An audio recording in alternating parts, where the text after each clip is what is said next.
What is meant by self purification? ఏదైతే ఆటోమేటిక్గా natural వాటరే ప్యూరిఫై చేసుకుంటుంది, దాన్నే సెల్ఫ్ ప్యూరిఫికేషన్ అంటారు.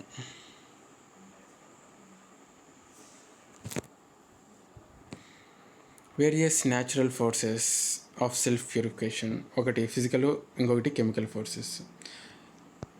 ఏదైతే రిడక్షన్ ఉందో దానికి ఏ ఏ ఫ్యాక్టర్స్ ఎఫెక్ట్ అవుతాయి? టెంపరేచరు, టర్బులెన్స్ ఆఫ్ వాటర్ కావచ్చు, అలాగే విండ్ కావచ్చు, ఇంకా హైడ్రోగ్రాఫిక్ కర్వ్ కావచ్చు, హైడ్రోగ్రాఫిక్ ఎఫెక్ట్ అవ్వచ్చు, డిజాల్వ్డ్ ఆక్సిజన్ కావచ్చు, రేట్ ఆఫ్ రీఏరియేషన్ అవ్వచ్చు. What is meant by lake pollution?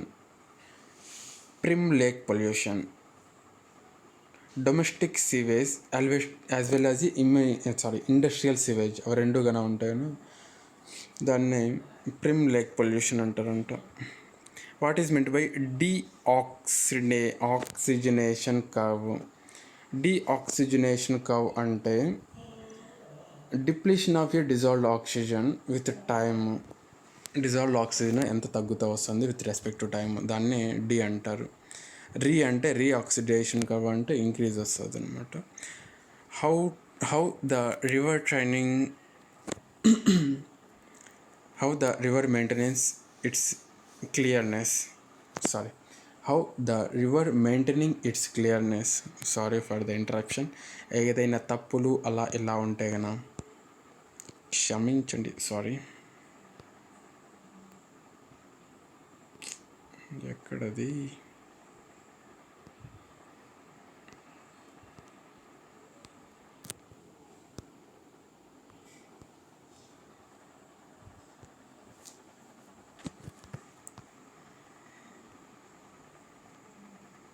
What is meant by reoxidation curve అయిపోయింది.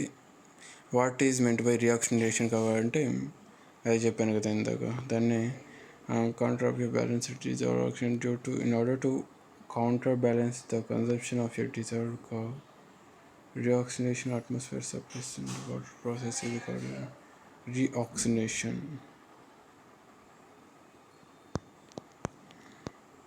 ఇందాక ఎక్కడి వరకు చదువుకున్నాం అసలు? మెయింటైన్ రివర్ అనేది దాని యొక్క క్లియర్నెస్ అనేది ఎలా మెయింటైన్ చేస్తుంది? Due to turbulence of water, అంటే వాటర్ అనేది అలా ఇలా తిరుగుతూ ఉంటుంది కాబట్టి ఇంప్యూరిటీస్ని కాస్త ఎత్తుకొని వెళ్ళిపోతుంది, అందుకనేసి రివర్ క్లియర్నెస్ మెయింటైన్ చేస్తుంది. Name the biological zone in lakes. ఇంఫోనిక్ zone, littoral zone, benthic zone. Time అంటే ఇవన్నీ వీటన్నిటి గురించి చెప్పింటాం. What is meant by reoxygenation? ఏదైతే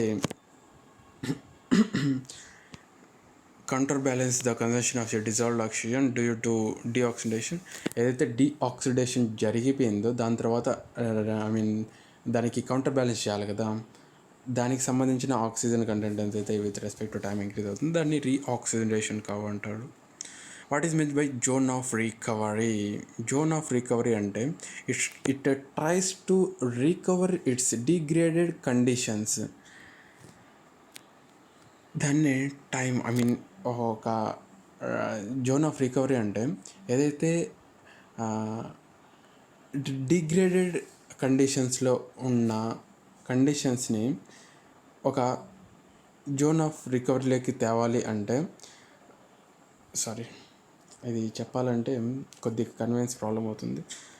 zone in which the river water tries to recover. River water అనేది try చేస్తుందంట ఎక్కడి నుంచి?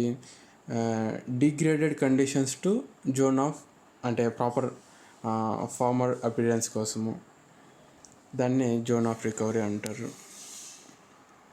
What are the depending factors of acceptable noise levels?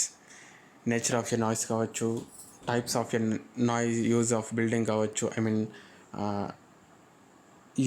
Building type యొక్క కావచ్చు, దాని ఆ బిల్డింగ్ యొక్క యూజెస్ అవ్వచ్చు, టైమ్ అండ్ ఆ టైం యొక్క నాయిస్ యొక్క టైం అవ్వచ్చు, ఇన్ఫ్లుయెన్సెస్ ఆఫ్ నాయిస్ అవ్వచ్చు, బ్యాక్గ్రౌండ్ నాయిస్ అవ్వచ్చు, types of noise, indoor noise, outdoor noise. బయట నుంచి క్రియేట్ అయితే దాన్ని ఇండోర్ నాయిస్ అంటారు. దగ్గర రూమ్స్లో క్రియేట్ అయితే ఇండోర్ నాయిస్ అంటారు. Air borne sound, structured drone sound, define bond sounds, air bond sounds and structure bond sounds. Air bond sounds అంటే ఏదైతే directly to the human hears transmit అవుతుందో దాన్ని ఎయిర్ బాండ్ సౌండ్స్ అంటారు. Due to building structures ద్వారా humans ద్వారా వచ్చేదాన్ని air bond అంటారు. Buildings ద్వారా వచ్చేదాన్ని స్ట్రక్చర్ బాండ్ అంటారు.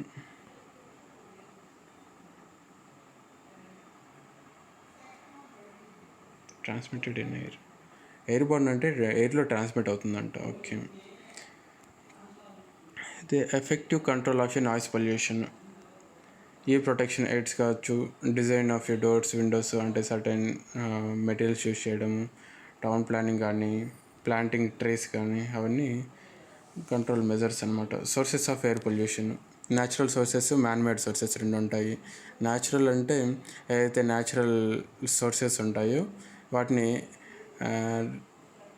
రీడయాక్టివ్ చేయాలన్నమాట. రేడియో యాక్టివ్ చేయాలి, రీడయాక్టివ్ కాదు, అందుకే ప్రాపర్గా చదవాలి. Radioactive natural sources, atmospheric reactions. ఇంకా మ్యాన్మేడ్ సోర్సెస్ వచ్చేసరికి కార్బన్ మోనాక్సైడ్, సల్ఫర్ డయాక్సైడ్ అవన్నీ రిలీజ్ చేయడం వల్ల ఎయిర్ పొల్యూషన్ వస్తుంది. Classification of air pollution based on the origin, based on the chemical composition, based on the state of matter. అవి మూడు ఉంటాయి అన్నమాట.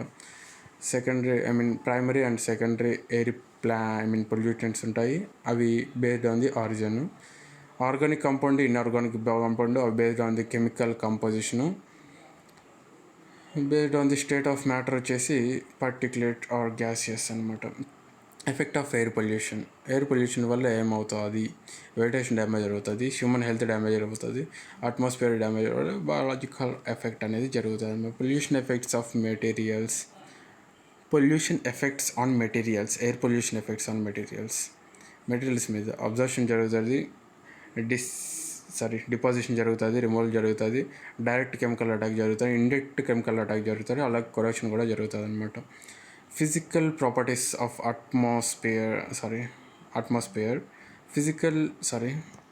Air pollution effect the physical property. Atmospheric physical properties మీద air pollution అనేది ఎలా effect అవుతుంది? విజినిటీ అనేది effect అవుతుంది, వెదర్ కండిషన్ అనేది చేంజ్ అయిపోతుంది, అట్మాస్ఫియరిక్ కండిషన్స్ కూడా చేంజ్ అవుతుంది.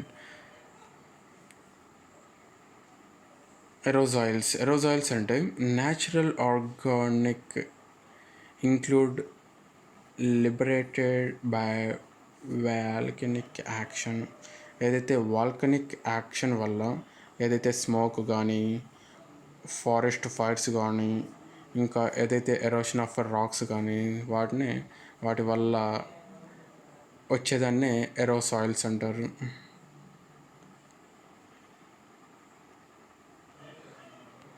Global warming and its effects. Global warming అంటే ఏదైతే increase of earth average surface temperature, దాన్ని గ్లోబల్ వార్మింగ్ అంటారనమాట. ఇక ఒకసారి అన్ని క్లారిటీగా అబ్జర్వ్ చేయండి, చదవండి, అర్థమవుతుంది. తప్పులు ఉంటే నెగ్లెక్ట్ చేయండి, మీరు కరెక్షన్ చేసుకోండి.